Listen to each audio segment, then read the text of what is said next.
Fala, meus amigos, sejam bem-vindos ao canal BitCrypto. Pessoal, já teve perguntas aqui no canal, né, sobre a questão de se a China vendesse os seus títulos, né? E nós fizemos várias ilações aqui, né, com relação a isso, comentando, né, o que poderia acontecer se ela conseguiria destruir o dólar, destruir a economia dos Estados Unidos fazendo isso. E olha o que eu encontrei, e na realidade é até uma resposta assim, bem depois, né, do que a galera começou a perguntar aqui no canal, e eu achei interessante e quis trazer para vocês. Depois nós vamos falar também sobre Ethereum, tá? Olha só, na Block Trend, no dia 7 de abril de 2025, saiu esse artigo aqui dizendo assim: e se a China decidir vender os títulos da dívida dos Estados Unidos, né? Bom, ela tem 759 bilhões em títulos, né? E aqui já no início já diz que ela daria um tiro no pé se ela vendesse. Ou seja, já comece a refletir aí, que nós vamos ler o restante aqui, que a China, ela que perderia com isso, tá? Então tá aqui, ó. Com os mercados enfrentando uma das piores crises desde 2008, eu não vi isso, tá, gente? Até o momento eu não vi isso, e vocês vão ver que Peter Schiff, né, quando vai falar do Ethereum, critica Donald Trump, e ele fala que nós não chegamos, se o mercado cair 50%, nós não chegamos nem a 50%, nem na metade do que aconteceu, mas não em 2008, em 1929, sei lá, vocês vão ver na hora lá. Então, aqui ele falou desde 2008. 2008 foi o auge, né? É como se a gente estivesse vivendo nesse momento o pré-2008, né? O pré-bolha imobiliária, bolha.com, né? Desencadeada por tarifas impostas pelo Donald Trump, né? E aqui, ó, se a China financia há anos a dívida dos Estados Unidos, né? A China financia há anos a dívida dos Estados Unidos, comprando os títulos das dívidas dos Estados Unidos, né? E recebe rendimentos ao longo do tempo. E não é pouco não, viu, gente? Por exemplo, a China, aqui já diz, a China financia, ou seja, ela empresta dinheiro dela para os Estados Unidos, né? É claro que converte renminbi, né, em dólar, e fica com os títulos, né? E com isso os Estados Unidos vai mantendo ali, né?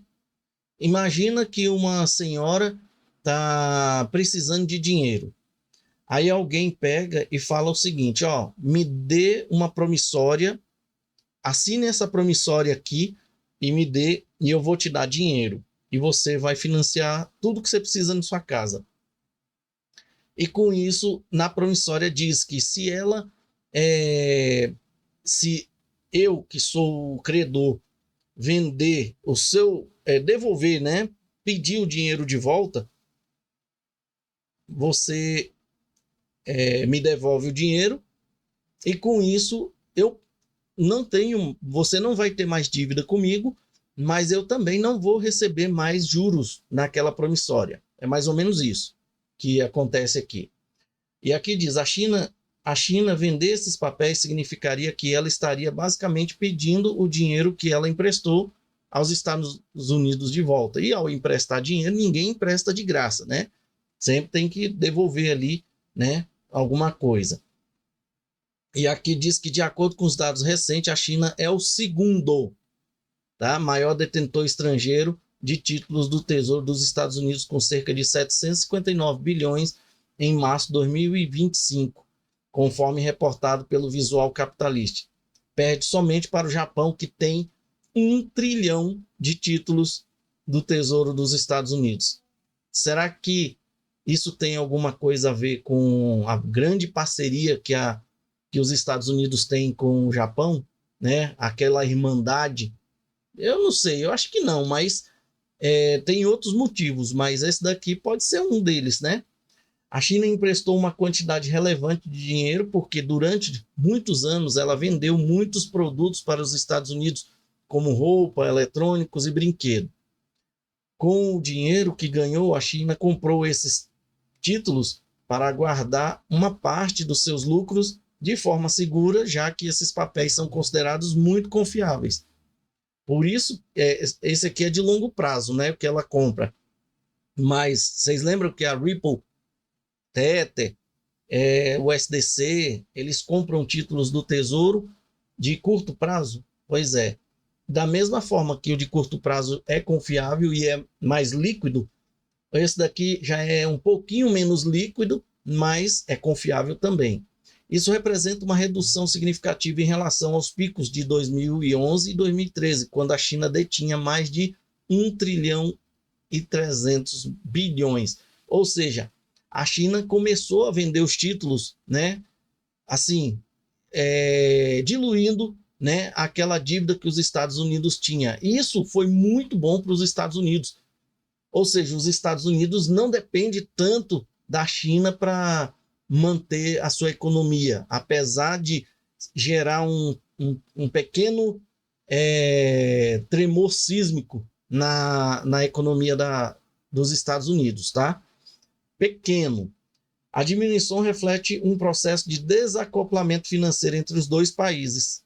Ou seja, olha só, de 1 trilhão e 300, e essa diminuição aí gerou, né, uma diminuição para 759 bilhões, gerou aí o desacoplamento financeiro entre os dois países. A redução teve início com as guerras comerciais da década de 2010 e foram intensificadas por tensões geopolíticas como as relacionadas com Taiwan, né, que os Estados Unidos prometeu defender Taiwan se a China tentasse tomar, e as sanções impostas pela Rússia aí, que levaram nações a buscar alternativa ao dólar.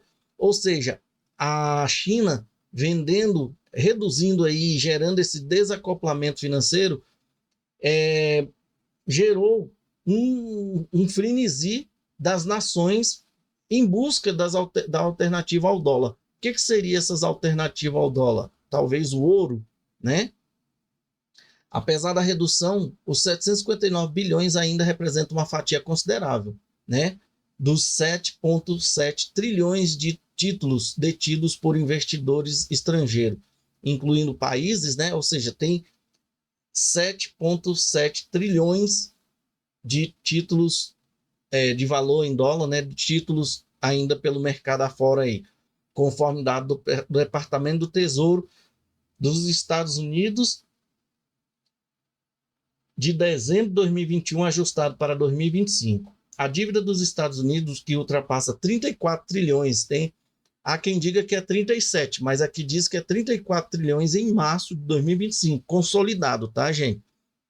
Segundo o Visual Capitalista, é um ponto vulnerável essa dívida extensa aí, né?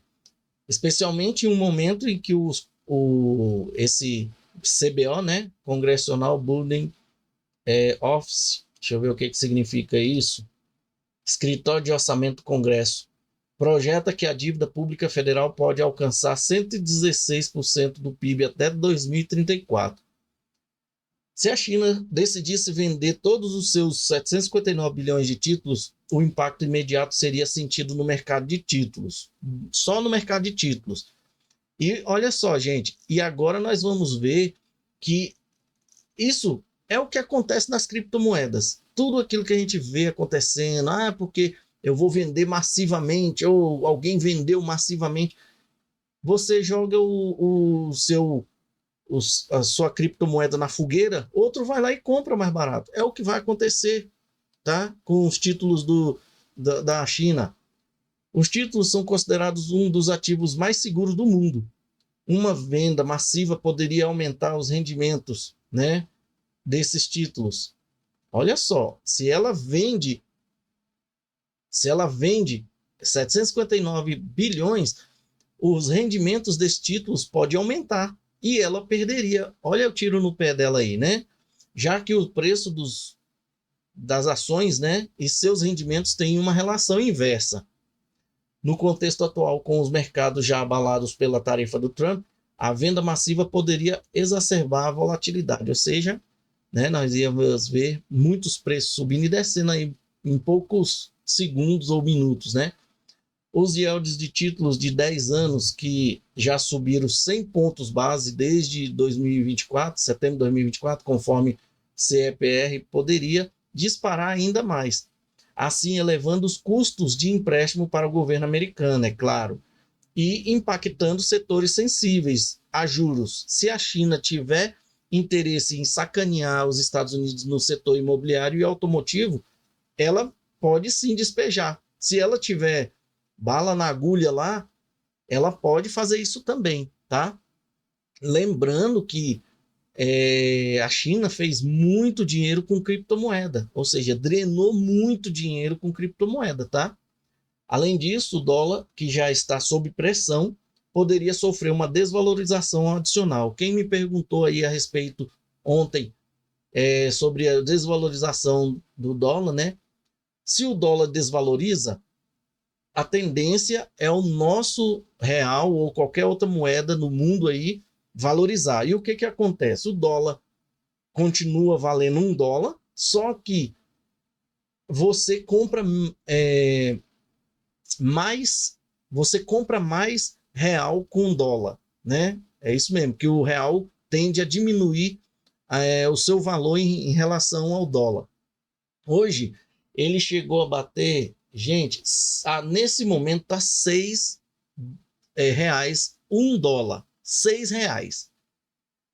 Ou seja, o dólar está muito valorizado e o real está desvalorizado. Se o real está chegando a $6, ou perdão, se o real está chegando a R$6 de dólar em relação ao dólar, né? Ou seja, $1 compra R$6. E para você adquirir, botar uma nota de $1 no bolso, você tem que desembolsar 6 notas de R$6. Tá parecendo os políticos brasileiros, né? Tudo falso. R$6 é mais falso do que os políticos aí. Ou é os políticos mais falsos do que esses R$6? Então, se você quer botar uma nota de $1 no bolso, você precisa de ter 6 notinhas de R$1, tá? Ou seja, se você quer comprar, trocar o dólar aí, né? Você vai precisar de, por exemplo, você está viajando, o cara vem lá dos Estados Unidos para cá, ele precisa comprar alguma coisa aqui no Brasil, com uma nota de $1, ele compra aí muitas coisas, porque se vamos supor, ele quer comprar um pãozinho tá R$1. O cara compra com $1, ele compra 6 pães, né? É assim, eu faço essas analogias para a gente ter o máximo de entendimento sobre a valorização e a desvalorização. Se você pegar R$1, você compra apenas um pão, e o cara com $1, ele compra 6 pães, ou seja, ele compra 6 vezes mais coisas com o dólar dele, né? Bom, então essa é a valorização que aconteceria, né? Se a China vendesse aí e ainda por cima prejudicaria o setor imobiliário e automotivo. Desse modo, afetando o poder de compra dos Estados Unidos no mercado global aí, né? E o dólar desvalorizando, provavelmente o nosso real cairia ali para 5, 4, né? R$4 por dólar, por exemplo, diminuindo o poder de compra dos Estados Unidos fora dos Estados Unidos e aumentando a inflação dentro dos Estados Unidos, né? Isso tudo tem uma relação. No entanto, a China não sairia ilesa. Gente, esse artigo é muito legal. Uma venda massiva poderia prejudicar os Estados Unidos no curto prazo, é verdade, mas também causaria instabilidade econômica crítica na China e na economia global. Não só na China, mas na economia global. A desvalorização dos títulos reduziria o valor das reservas internacionais da China. Sim, porque a China, os títulos é em dólar. E ela, com essas reservas internacionais, né, dinheiro que ela tem pelo mundo afora, o dólar desvalorizando, ela desvalorizaria toda a sua reserva também, que ainda depende fortemente do dólar, é claro, e poderia desencadear uma fuga de capitais de mercados emergentes, incluindo o próprio mercado chinês, que já enfrenta desafios com a desaceleração econômica. Vale lembrar que o crescimento do PIB chinês foi revisado para 4,4% em 2025. Basicamente, a China também teria problemas se fizesse isso. É como se, ao pedir o dinheiro de volta, né? Opa, ó, toma seu tesouro aí, seu título, e devolva esse dinheiro para mim. Ela mesmo perdesse dinheiro no processo, sabe por quê? Esses papéis que ela tem valem muito agora, mas se ela vender tudo de uma vez, o preço deles vai cair e ela vai receber menos do que esperava. Porque pelo que a gente entende, só dela falar que vai vender, o preço já cai, porque muitos vão correr na frente. E aqueles que colocam os seus títulos à venda, ele tem que esperar um período para receber esse dinheiro, tá? Não é assim, trocou igual um Pix, não. E nesse período, quando ele for receber, ele vai receber no momento que é a data, né, ou o prazo que o título oferece após ele ser colocado à venda. Seria como vender um carro que vale 50 mil por apenas 30 mil, porque está com pressa, ou porque tem intenção de ferrar com os Estados Unidos aqui, ó, né, no setor imobiliário ou automotivo. Por quê? Pode ser que ela queira também fazer uma pressão aí para ver a indústria de carros dos Estados Unidos virar pó, né? Um exemplo, ela está vendendo muitos carros pelo mundo afora aí, criando fábricas giga, né, em vários países aí para construir seus carros elétricos. Além disso, a China enfrentaria dificuldades para realocar seus recursos. Um relatório do CEPR, em janeiro de 2025, sugere que países como a China estão se voltando para o ouro como reserva alternativa menos vulnerável a sanções. Só que o mercado de ouro não tem a liquidez necessária para absorver uma venda de 759 bilhões, né? Então, ela não iria trocar 750 bilhões por ouro, porque ela precisa estar movimentando dinheiro, né? E o título ajuda ela a movimentar dinheiro, porque ela só transfere a propriedade do título.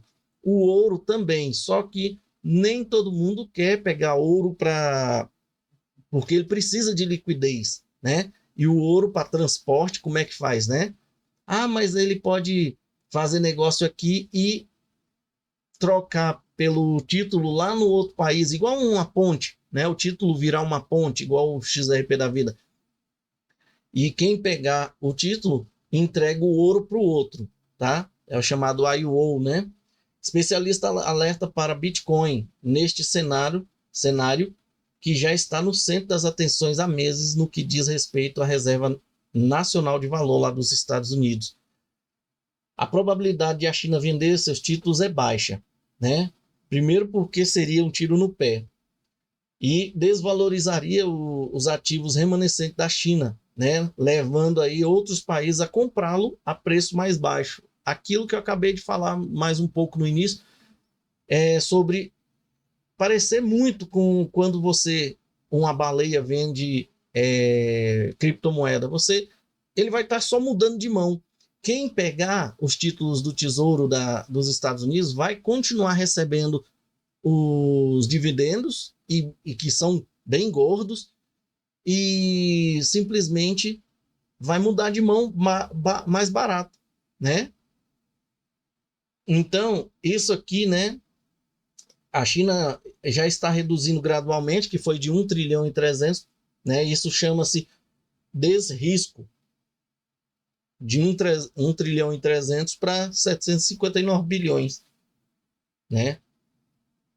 Para justamente não assustar o mercado, diz eles aqui, beleza? Levando em consideração que a China também tem muito dinheiro investido em Bitcoin, em Ethereum nem se fala, né? Ela deve ter muito dinheiro ali. e ela fez muito dinheiro com criptomoeda. Lembrando que ela é uma das principais investidoras do Ethereum, né? Logo no início ali diz que comprou 500 mil Ethereum, mas não foi só isso. Teve outros que representam a China comprando Ethereum. E com isso o Ethereum chegou a 5 mil dólares e hoje tá batendo mil e quanto aqui, gente? Hoje o Ethereum está valendo 1.450. Se a China não vendeu o topo, ela está perdendo dinheiro aqui também, tá? Vamos calcular só 500 mil Ethereum hoje. Olha só, 500 mil Ethereum vezes 4.800. Ela teria 2 bilhões